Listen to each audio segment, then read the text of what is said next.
Avec vous, Hélène Frade. Bonjour Hélène. Bonjour Pauline.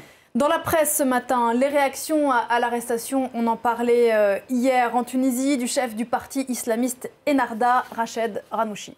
L'ancien président du Parlement tunisien, dissous en 2021 par le président Kais Saied, était depuis longtemps dans le collimateur du chef de l'État.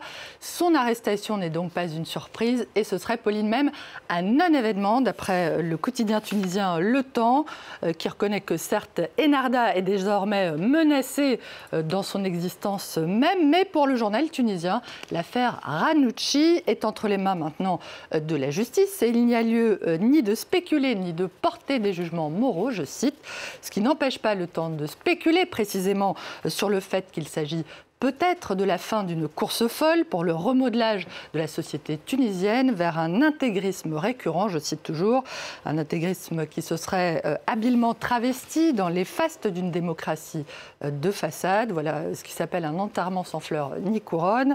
Ce qui est sûr, c'est que Ghannouchi, qui évoquait le risque d'une guerre civile, se croyait intouchable, note Capitalis, qui regrette pour sa part que le chef d'Ennahda soit poursuivi pour ses déclarations plutôt que pour les affaires qui mettent en cause son parti, comme la protection supposée dont auraient bénéficié les assassins de l'avocat Chokri Belaïd, le site tunisien qui accuse également Kais Saied d'avoir, je cite, franchi avec cette arrestation une nouvelle étape dans son projet autocratique.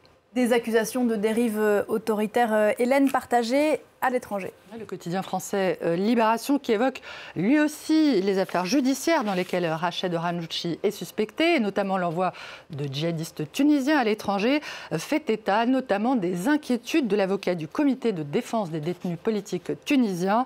Pour Ayachi Amami, la Tunisie, je le cite, serait en train de basculer dans une transition dictatoriale et un scénario à l'égyptienne guetterait aujourd'hui la Tunisie. Dans la presse également, ces révélations sur les capacités d'écoute développées par le réseau diplomatique de la Russie, notamment à Bruxelles, Hélène, où se trouve le siège de l'OTAN et de l'Union européenne. D'après Le Soir qui cite ici une enquête baptisée Espiomate du journal belge néerlandophone de Tige, en collaboration avec d'autres médias européens, la Russie ne dispose nulle part ailleurs d'autant d'antennes pour l'espionnage que sur les toits de ses ambassades qu'en Belgique. L'ambassade russe au sud de Bruxelles, par exemple, Pauline, compte pas moins de 17 antennes paraboliques, en plus d'autres équipements et d'autres antennes utilisées à la fois pour la communication, mais aussi pour l'espionnage. Et dans cette rubrique espionnage et investigation toujours, je vous signale ce papier du New York Times, cette enquête du New York Times, qui révèle quant à lui comment le Mexique est devenu le plus gros utilisateur du logiciel d'espionnage Pegasus, commercialisé par la société israélienne NSO. À son arrivée au pouvoir, le président Andrés Manuel López Obrador avait promis de mettre fin à ce qu'il qualifiait à l'époque d'espionnage illégal des opposants. Mais selon The New York Times, le gouvernement mexicain a continué ensuite d'utiliser ce logiciel d'espionnage Pegasus pour espionner notamment des défenseurs des droits de l'homme, des journalistes et des citoyens engagés dans la lutte contre la corruption et les abus de pouvoir, y compris Pauline au cours de ces derniers mois. Un coup d'œil à présent au quotidien espagnol El País qui affirme, Hélène, que des dizaines de chercheurs réputés bénéficient d'emplois fictifs dans des universités saoudiennes. Mais pourquoi donc?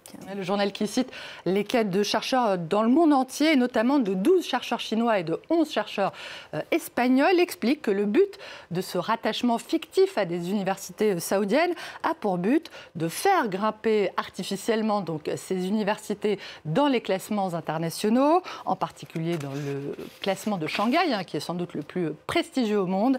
La chimiste Mira Petrovic, qui travaille en réalité dans une université catalane, dit avoir refusé, mais elle dit être toujours encore abasourdie par l'offre qu'elle a reçue de la part de l'université du roi Saoud de Riyad, une proposition de contrat de quelques 70 000 € par an en échange de quelques jours de présence seulement, des pratiques que dénonce évidemment El País, qui indique que l'Arabie saoudite se targue aujourd'hui d'employer 112 chercheurs au total, figurant sur la liste des scientifiques les plus cités, les plus publiés au monde. C'est 5 fois plus, Pauline, qu'en Allemagne.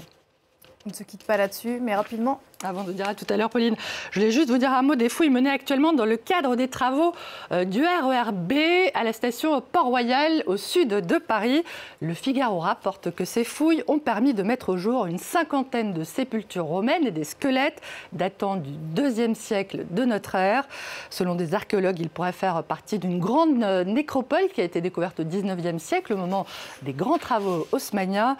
Je vous cite juste cette explication d'une responsable des fouilles qui explique donc l'intérêt de ces fouilles historiques, comprendre les gestes funéraires des populations antiques pour mieux comprendre les vivants de l'époque. Jamais eu autant de monde sur le RER B. Merci beaucoup Hélène. C'était la revue de presse.